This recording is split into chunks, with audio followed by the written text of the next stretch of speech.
নমস্কার, তপন কিচেন থেকে একটি ব্লগ নিয়ে আপনাদের সামনে আজকে উপস্থিত হয়েছি। রবীন্দ্র সরোবর বা ঢাকুরিয়া লেক লাগোয়া যেসব সুইমিং পুল, ক্লাব, পার্ক এবং লেক কালীবাড়ি সম্পর্কে আপনাদেরকে অবহিত করব এবং আমার সঙ্গে থাকুন, দেখতে থাকুন। পুরো এই ব্লগটি কেমন লাগলে আপনাদের জানাবেন এবং ভালো থাকবেন। দেখা চলুন পুরোটা আপনার দেখুন আমার সঙ্গে। নমস্কার বন্ধুরা, তপন কিচেন থেকে চলে এসেছি এক নতুন ধরনের ব্লগ নিয়ে। আজ আমি আপনাদেরকে দেখাবো রবীন্দ্র সরোবরে এখনকার অবস্থা। এই দেখুন, প্রচুর জল হয়ে গেছে। সারা মাস ধরে যে বর্ষাকাল চলেছে, প্রচুর বৃষ্টির জন্য দেখুন গাছপালা সব সবুজ হয়ে আছে। এবং আজ রবিবার 10ই আগস্ট, এই জন্য রবীন্দ্র সরোবরে প্রচুর সকালবেলা ভিড়। আমি চলে এসেছি প্রায় 1 মাস পরে রবীন্দ্র সরোবরে আপনাদেরকে এই প্রাকৃতিক অবস্থা দেখাবার জন্য। কত চেঞ্জেস! আমি যখন আগেবারে এসে ব্লগ করেছিলাম তখন এইরকম ছিল না। এখন বর্ষার জল পেয়ে গাছপালা পুরো সবুজ প্রকৃতিতে ভরে গেছে। আর দেখুন, আমার সঙ্গে থাকুন, পুরোটা আপনাদেরকে দেখাবো।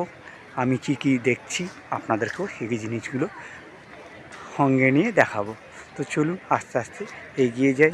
এবং দেখতে পাচ্ছেন বিভিন্ন রকম বোটিংও চলছে, যেহেতু জল প্রচুর হয়ে গেছে এবং মানুষ এখানটায় বিভিন্ন রকমভাবে বোটিং করছে।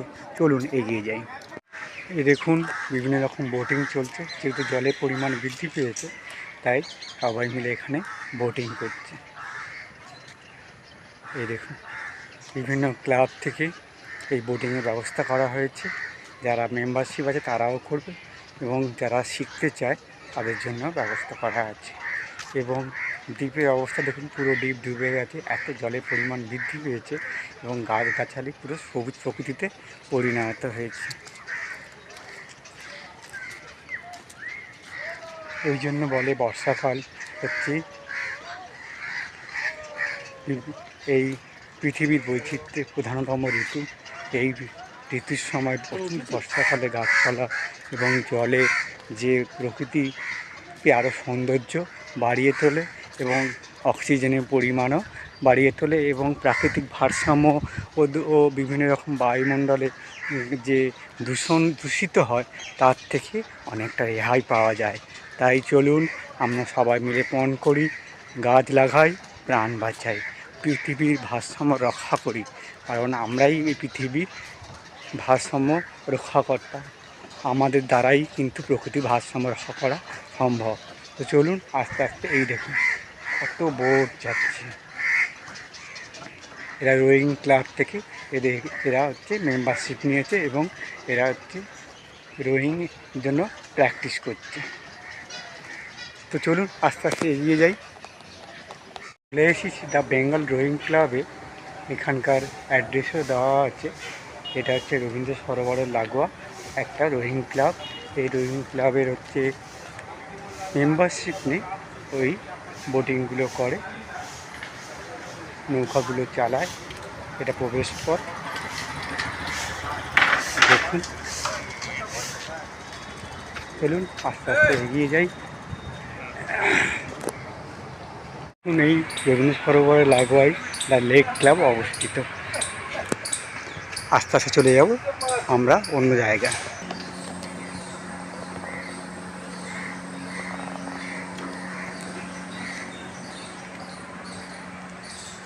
এই দ্বিতীয়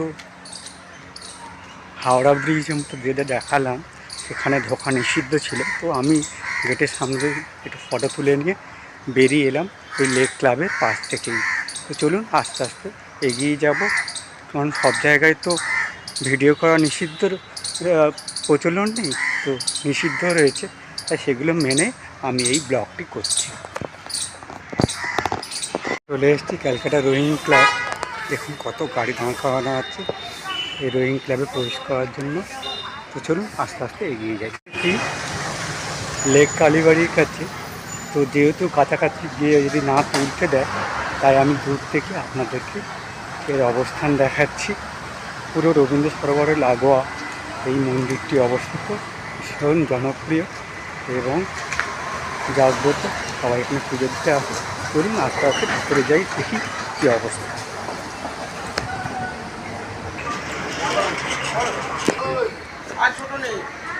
দেখুন চারিদিকে সব ফুলের ডালা ফালা নেওয়ার জন্য বেশি দেখাতে পারলাম না, তার জন্য আমি ক্ষমা প্রার্থী। চলুন আস্তে আস্তে বেরিয়ে যাই, আবার প্রবেশ করবো রবীন্দ্র সরোবরে। রবীন্দ্র সরোবরের ভেতরেই রয়েছে C4 অর্থাৎ ক্যালকাটা ক্রিকেট কোচিং সেন্টার। তো সেখানে বিভিন্ন রকম মানুষ, বাচ্চারা বিভিন্ন বয়সে সব ক্রিকেটের জন্য প্র্যাকটিস করে। শোনা যায় এখানে সৌরভ গাঙ্গুলিও প্র্যাকটিস করতেন। তো চলুন আস্তে আস্তে ভেতরে ঢুকি এবং আমার সঙ্গে থাকুন, পুরোটা দেখতে থাকুন। আমি এইভাবে আরও অনেক রবীন্দ্র সরোবরের সম্পর্কে এবং তার লাগোয়া বিভিন্ন রকম মন্দির, সুইমিং পুল এবং বিভিন্ন ক্লাব সম্পর্কে আপনাদের ডকুমেন্ট দিতে থাকবো।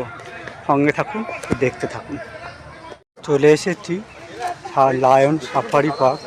এর সম্পর্কে আপনাদের ব্লগ আমি দিয়েছিলাম। আপনারা যদি দেখতে চান আমার ভিডিওগুলো ফলো করবেন, পেয়ে যাবেন এই লায়ন সাফারি পার্কের ডিটেলস। এই দেখুন।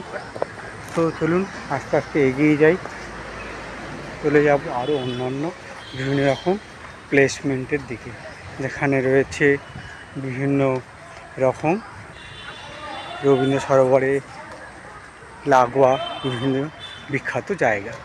চলুন আস্তে আস্তে এগিয়ে যাই। লায়ন সাফারি পার্ক থেকে কিছুটা এগিয়ে আমরা চলে এলাম পদ্মলেকের কাছে। এটা পদ্মলেকই বলে আমরা ছোটো থেকে জানি।